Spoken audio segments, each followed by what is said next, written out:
Hey guys, welcome back to my channel. So, something interesting happened on one of my recent posts where someone that I do not know left a pretty nasty comment telling me that I have an unhealthy obsession and to basically go live my life. That's fine.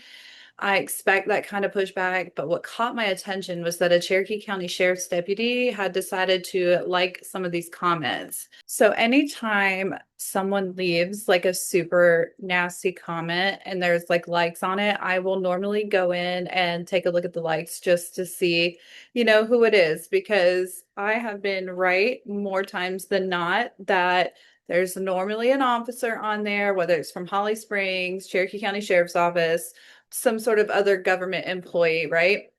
Or a spouse or whatever.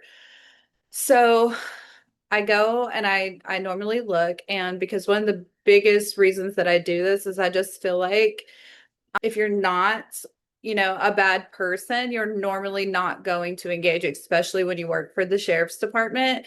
And 90% of the time, somebody that's liking all of these nasty comments, as you guys saw with the last officer, there's usually some sort of history, right? So I went and I looked, and there was this one. His name is Deputy Seth Fitzpatrick. And after seeing that, I decided to, Google his name, take a look into him. And what I found was honestly pretty disappointing, but it's not surprising.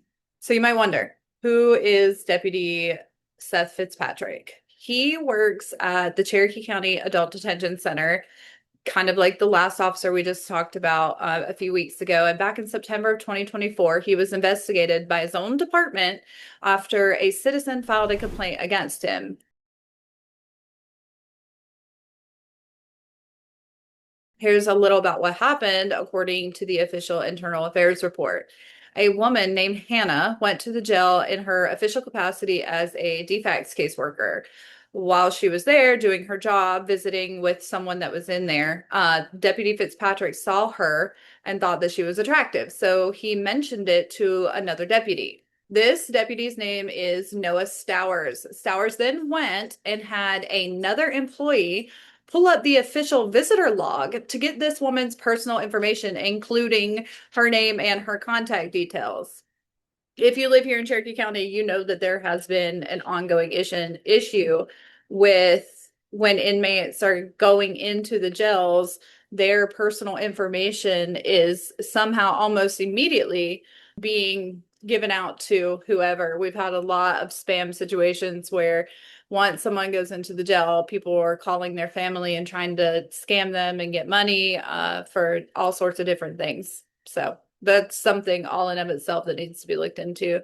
Not saying that these two things have anything in common. This is unfortunately not abnormal, right? So later that same day, Deputy Seth Fitzpatrick used that information to message her on Facebook. He told her that she had the most kindest eyes that I've ever seen, quote. She felt uncomfortable. She ended up blocking him. And then I believe she drove to the Oak Grove precinct where she filed a complaint. The Cherokee County Sheriff's Office investigated both deputies, and they eventually ended up finding the findings that of the complaints were sustained against both of them for, I think it was unbecoming conduct and dissemination of information, which basically means they improperly shared official records for personal reasons and then violated privacy policies.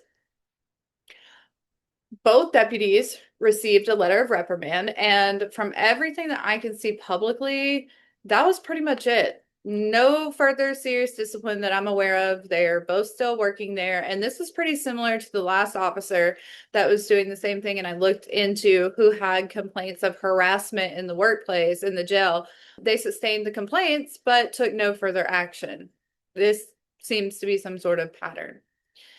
Now, here's where this becomes relevant to me. This same deputy who misused his access to official records to message a woman who was just trying to do her job is now out here on social media liking personal attacks on another woman who's speaking out about the misconduct in the same department. To me, this says a lot about the culture. When an officer feels comfortable engaging with nasty comments about someone who's just simply asking for accountability, especially after already having a sustained finding against him. It shows that the real consequences are lacking. And this is why they don't learn their lessons. And this is why they continue to go on and hurt more people and more people and more people, because there is no consequences for their actions. Leadership has a real problem holding officers accountable for their misconduct. So, can you really blame them at the end of the day for doing all of these things, breaking into people's houses, stalking women, harassing women, whatever it might be, because there's no consequences. So, look, I'm not saying this because he liked a comment about me. I'm saying this because it's part of a bigger pattern. When officers get caught doing things they know they should not be doing, and the department's response is basically a slap on the wrist, it sends a message, not just to the officers, but to the public.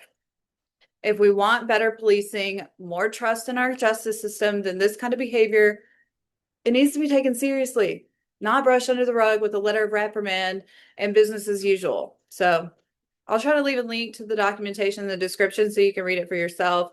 Maybe I'll put some up at the end of this video some way or another so that you can guys see what I'm talking about. But yeah, it's just a little something I wanted to comment on. So thank you for watching. If you believe in accountability and transparency, please like this video, share it, and subscribe to the channel. I'll continue to document and expose what's happening in Cherokee County as much as I can and stay informed, and I'll see you in the next one. Bye.